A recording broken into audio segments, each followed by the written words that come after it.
আমি এই কাৰণে দলিবলৈ ওলাইছো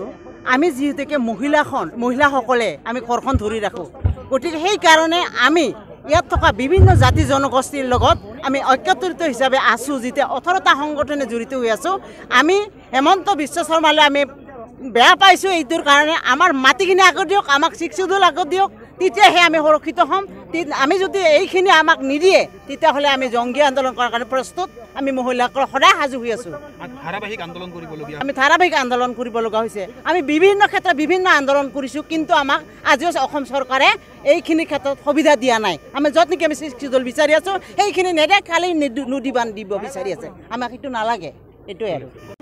অঞ্চল এই অঞ্চলৰ জনসাধাৰণ আজি দলে বলে ওলাই আহিছে আৰু এই অঞ্চলৰ জনসাধাৰণে এই যি জলবিদ্যুৎ প্ৰকল্প আমাৰ মাজত যে অসম আৰু মেঘালয় চৰকাৰে যি সিদ্ধান্ত লৈ কুলচী নদীত উকিয়ামত যি জলবিদ্যুৎ প্ৰকল্প স্থাপন কৰিব ওলাইছে গতিকে আমি সেই প্ৰকল্প বিচৰা নাই যেহেতু জনসাধাৰণে ৰাইজে যেহেতু ৰজা আৰু আমাৰ জনসাধাৰণে যেহেতু তেওঁলোকৰ লগত থাকি তেওঁলোকক সমৰ্থন জনায় এই অঞ্চলত যি তেওঁলোকৰ চৰকাৰক সমৰ্থন কৰি আহিছিলে গতিকে তেওঁলোকে জনসাধাৰণৰ ক্ষতি হোৱা কাম যেহেতু আমাক চাপি দিছে যি প্ৰকল্প সেই প্ৰকল্পৰ বিৰোধিতা কৰি আজি আমি ইয়াত দল সংগঠন আমি উপস্থিত হৈছোঁ গতিকে আহি থকা দিনত যাতে তেওঁলোকে জনসাধাৰণৰ ক্ষতি হ'ব পৰা এনেকুৱা সিদ্ধান্ত নলয় জনসাধাৰণক যাতে জল জৰুমকৈ তেওঁলোকে সিদ্ধান্ত যি জলবিদ্যুৎ প্ৰকল্পৰ সিদ্ধান্ত সেই সিদ্ধান্ত যাতে চাপি নিদিয়ে তাৰ বাবে আহ্বান জনাইছোঁ গতিকে আমি প্ৰয়োজন সাপেক্ষে তেওঁলোকে যদি এই সিদ্ধান্ত বাতিল নকৰে আমি ইয়াতকৈ আৰু ডাঙৰ বৃহৎভাৱে আমি জংগী আন্দোলন কৰিবলৈ প্ৰস্তুত আছোঁ ধাৰাবাহিক প্ৰতিবাদ চলি আছে নদীবান সম্পৰ্কত যি উকিয়ামত নদীবান কৰিব সেই নদীটো 62 মিটাৰ ওখৰে 55 মেগাৱাট বিদ্যুৎ উৎপন্ন কৰিবৰ কাৰণে চৰকাৰে ইতিমধ্যে পৰিকল্পনা হাতত লৈছে আৰু যি এই পৰিকল্পনাক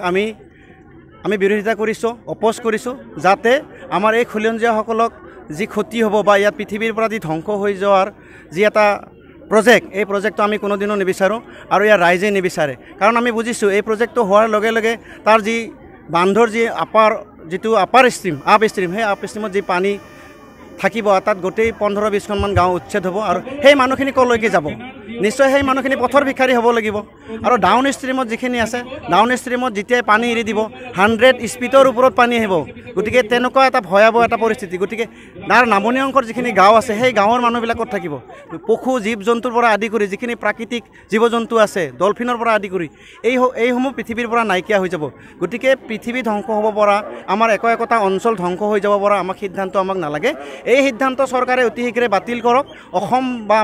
মেঘালয় চৰকাৰ দুখন চৰকাৰেই এই সিদ্ধান্ত বাতিল কৰক তাৰ বাবে আমি আহ্বান জনাইছোঁ আৰু ইয়াৰ পিছতো যদি চৰকাৰে মানি নলয় তেতিয়াহ'লে আমি গণতান্ত্ৰিকভাৱে আজি যেনেকুৱা ধৰণে মেমৰেণ্ডাম দিবৰ কাৰণে আমি ইয়াতে হাজাৰ ৰাইজ আমি ইয়াতে সমবেত হৈছোঁ ইয়াতকৈ আমি ইয়াত হাজাৰ নহয় আমি লাখ আমি ৰাইজ সমবেত হৈ কিনে আমি প্ৰতিবাদ কৰিবৰ কাৰণে আমি আগন্তুক সময়ত সংকল্পবদ্ধ আছোঁ।